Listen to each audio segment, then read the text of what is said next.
नमस्कार मित्रांनो, पुन्हा एकदा तुमच्या ब्लॉगवरून तर चालला होता धन्नो घेऊन चाललोय. पण मला सांगायचं राहिलं की काल माझ्या मोबाईलचा कॅमेरा उडला लेझरमुळे. हे बघता तुम्ही, आणि लेझरमुळे हे झालं. पण आता मला शूट कशावर करायचा हा प्रश्न पडला असताना हर्षद मालक कर्णासारखे माझ्यासोबत उभा राहिले आणि त्यांनी त्यांचा स्वतःचा एक दुसरा मोबाईल होता, तो विवोचा, तो मला दिला आणि त्याच्यावरतीच हा शूट मी कंप्लीट केल्यानंतर मालकांकडे पोहोचलो. पुन्हा एकदा आपला मालक नाश्ता करत होते अन्नपूर्णामध्ये. त्यानंतर त्यांचा नाश्ता ब्लॉगमध्ये दाखवला आणि त्यासोबतच आम्ही पोहोचलो तर डिमांडमध्ये खरेदी करण्यासाठी. हर्षद मालकांनी भरपूर सारी खरेदी करून दिली, त्याबद्दल त्यांचे आभार मानले. त्यासोबतच आपल्या अख्याबाजूच्या कॅफेचे टेस्टिंग काय चालू होतं. एक दोन दिवसात ओपनिंग होईल, तुम्हाला व्हिडिओ टाकेल मी.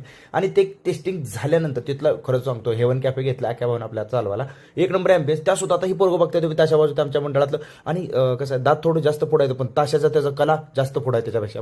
त्यानंतर आमच्या मंडळामध्ये तुम्हाला सांगतो सचिन दादा, सगळ्यांना असं लक्ष देऊन शिकवलं जातं की ढोल कसा वाजवायचा. सध्या तुम्ही जो 2 क्विंटलचा माणूस बघता, हा विराट कोहलीचा फिटनेसचा मॉडेल विराट कोहलीचा हा फॅन आहे. आणि इथं समाजसेवक स्वतः सारंग दादा ढोल बांधून देताना, आणि मी काय वादन केलं नाही कारण मी थकलेलो आहे आणि आता जाऊन झोपतो मी.